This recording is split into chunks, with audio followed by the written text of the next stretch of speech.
Hey everybody, it's Jason Blaha here. Now that my two obligatory informative videos are done for the day, it's time to talk about current events in the online fitness community. Now, we are going to make this one educational, but this is one of the most requested videos I've had in a long time. If you guys check my social media, check my Instagram, check my video comments, everybody is asking me to cover Junkie Ward's pec tear. So let me put on my +5 hat of weaponsmithing, work on skilling up my crafting a little bit, and let's talk about this.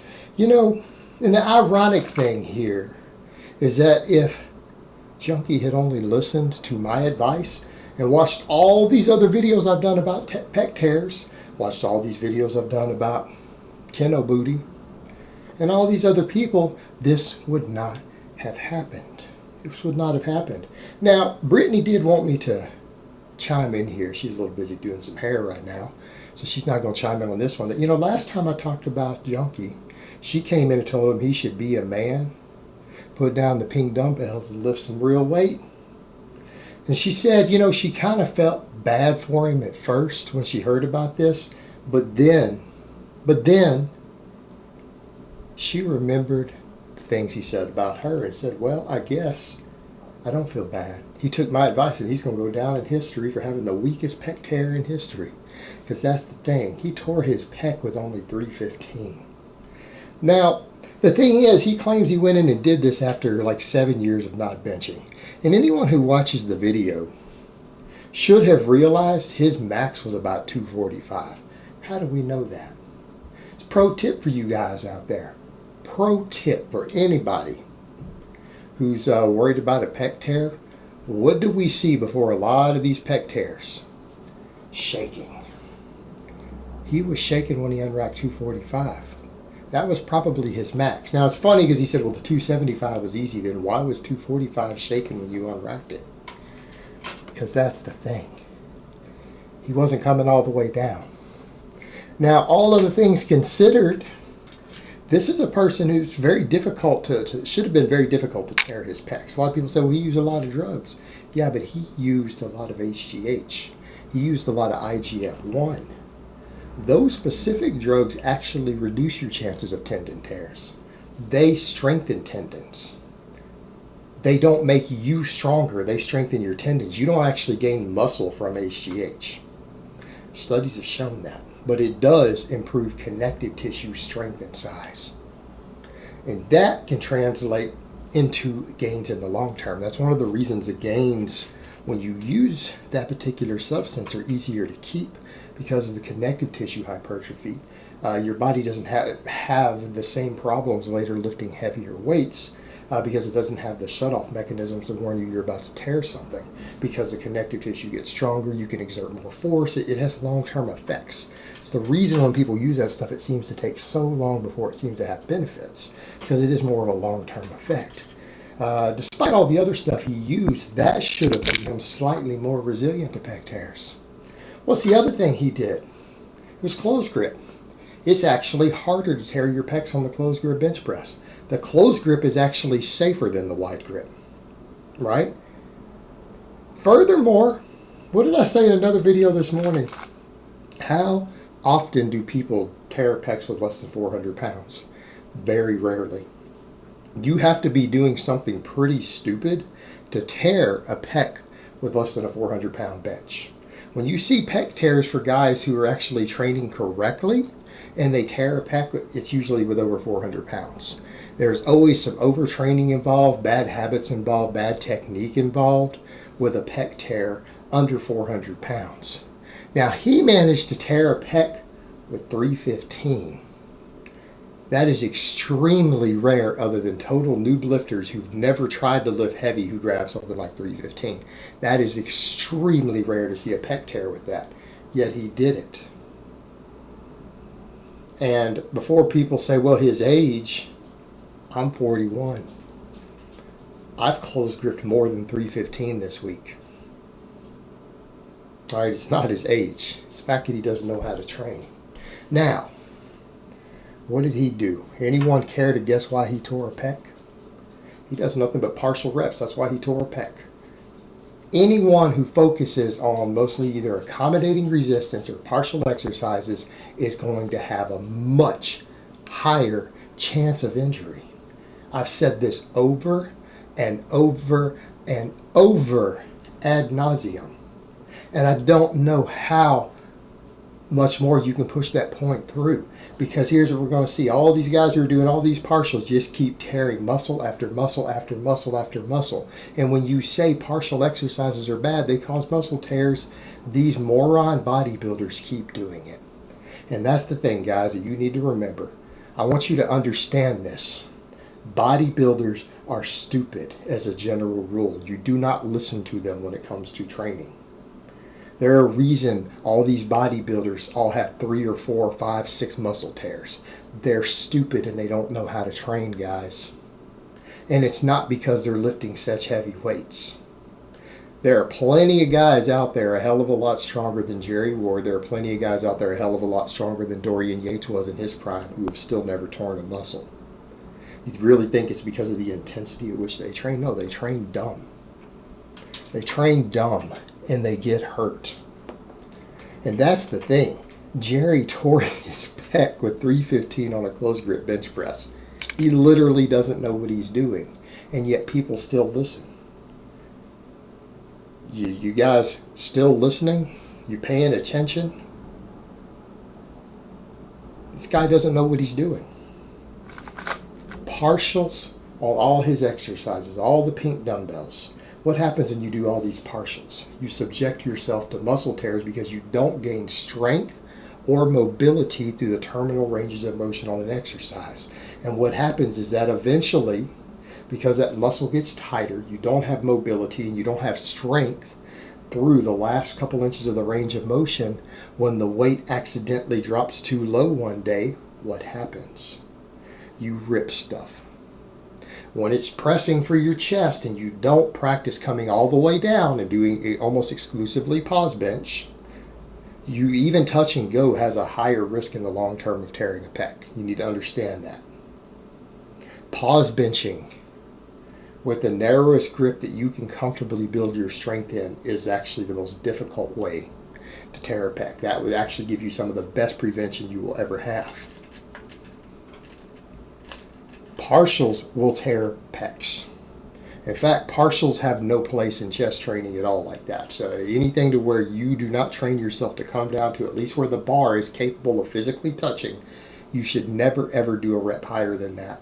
Ever, unless you're going to go compete in a bench shirt. And I understand that, but those guys still get hurt too. You should never do that. And if you high squat, you will possibly run the risk of tearing a quad for the exact same mechanism. You want to know why guys tear their quads off the bone? Because they squat 4 inches above parallel all the time. And then when they miss a lift one day and they get pinned under a squat, or they go 2 inches too lower than they're used to training for 3 years straight, their quads tear. Same thing on the bench press. If you do nothing but partials, and Jerry does nothing but partials with dumbbells and machines, then when he actually grabs a barbell, he goes and he ego lifts because he thought he was stronger than he really was. Because he used to always say, well, I know I could still rep 315 on the bench press. It's very clear watching that, his partials, even on the warm-up, that he's probably never done full reps. He does all these hammer strength machines, and the way these guys cheat and then do all this mid-range stuff on these hammer strength machines and dumbbells, they're not strong at the bottom of the range of motion. Everything is too tight down there and they're weak, and so when the bar accidentally comes down too far, it rips the pec off.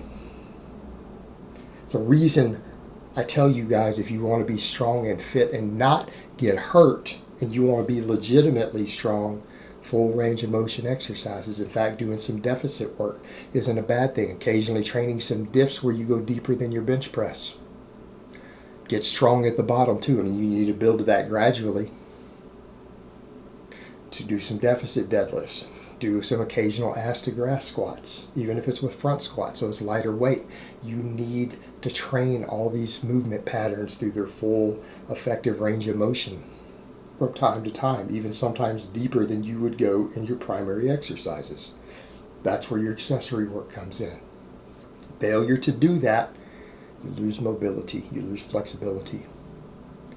And then when the weight The weight that's too heavy for you to do through the full range of motion, you try to do it through a partial one day, like he did, ego lifting. He allowed his ego to get him.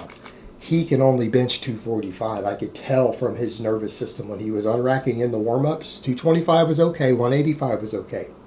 When he went to 245, he was shaking when he unracked it. That was his peripheral nervous system saying, this is your max. This is about the max that you're capable of lifting. Don't go any heavier. And he kept going heavier. See, because had he actually paused on his chest, that would have been probably his max. Which is pretty sad considering his overall size, years of training experience, drug use. That's pretty sad, considering he actually trains his chest. Now, some guys are going to be like, Jason, weren't you started back with a weight like that? I did start with a weight back like that. I took a year and a half off from all chest pressing. I didn't do any chest work other than overhead pressing. And it didn't take me that long to get back over 300. It didn't take me very long, a few months. Legitimate with pauses. And I'll get to 400 again. Hopefully without tearing a pec like Junkie. But that's the thing. He let his ego get him. Because he doesn't know what he's doing. Jerry's all ego and all bro, all fluff and pump, and he really doesn't know what he's doing. And had he just listened to me explain all this stuff with the partials, because all of these idiots out here think that doing partials will keep you from getting hurt. They're like, no, going all the way down will hurt you. No, going all the way down will hurt you if you've been doing partials. If you trained all the way down from the beginning, it's actually safer than doing the partials. The partials will hurt you. And it's only going to take one time of accidentally grabbing a weight that's too heavy for you to do through your full range of motion. And in his case, he was about 80 pounds heavier than his max. Tried to do a partial. It went an inch too low, and it tore his pec. That's what happened. Besides the fact he didn't know how to set up on a bench, he didn't even know how to hold grip the bar, nothing. Literally a noob on the bench press. Like when I saw him set up on the bench, even for his warm-ups, it became clear to me that he was someone who's never learned how to bench. He looked like a guy that's like his second time in the gym doing a bench press with the bros. Over 20 years of experience, and he doesn't know how to perform a basic exercise. And the first time he tries to do it, he goes heavier than he's capable of handling, does some stupid stuff, and injures himself, and he's going to require surgery now. Maybe that'll be the end of him. Maybe at that point, people are going to realize, this guy really doesn't know what he's doing. He doesn't know what he's doing. And granted, we all get hurt sometimes. It does happen. I lift really, really heavy all the time. I'm pushing myself to my limits. Is it possible I could get hurt? Yeah. But it's not going to be from doing something stupid. If I get hurt, it's probably going to be because something went wrong in the gym. A safety measure failed. I messed up and got out of my bar path. Something broke or slipped. I mean, these things happen. But it shouldn't happen with 315 on a bench press. Wow. I might tear a pec one day when I get back to 400 or 405. It might happen. But it's not going to happen from doing stupid stuff like that. And the thing is, this guy gets hurt doing dumb stuff like this, doesn't know how to train, and then has the audacity to give other people advice for a living. Doesn't even know how to bench press without tearing his pecs. In spite of using a closed grip, in spite of all the growth hormone. Absolutely ridiculous. And if he had just listened to me instead of always being a dick to me and hating me for all his reasons, if he had just watched my videos and learned, this would never have happened. I have a whole playlist discussing how to prevent injuries. I put it out there for free. He sees my videos. All these YouTubers see my videos. They have no excuse to have these injuries. I've told people over and over and over again how to prevent them. They have no one to blame but their ignorant, stupid, and prideful selves. And that's what this was about. Pride. He let his pride get the best of him. And that's one thing I have been on this earth long enough to experience. More than once in my life have I had my own pride knock me flat on my ass. It's happened. Pride will hurt you. Pride will get you killed. It's not a good thing. You can't let your pride get in the way of your common sense. This is a perfect example of what happens when you do. Proud, trying to lift numbers he can't lift, doesn't know how to perform the lift, isn't strong enough to lift the weight, doesn't listen to someone who he hates and an enemy of, who gives honest, legitimate, helpful advice. You know, all these guys who are getting hurt, if they had just watched my playlist or my videos on this, they wouldn't be getting hurt. You guys don't make that same mistake. I've got a whole playlist dedicated to this stuff. I don't want to see this happen to any of you guys out there watching YouTube. Stop watching these clowns who keep getting hurt. They really don't know what they're doing. And even if you don't like me, even if you don't like anything else I have to say, watch my injury prevention playlists. Save you a lot of money and a lot of pain. Alright guys, well that's really all I have to say on that today. I hope it's been informative, and I will talk to you guys next time.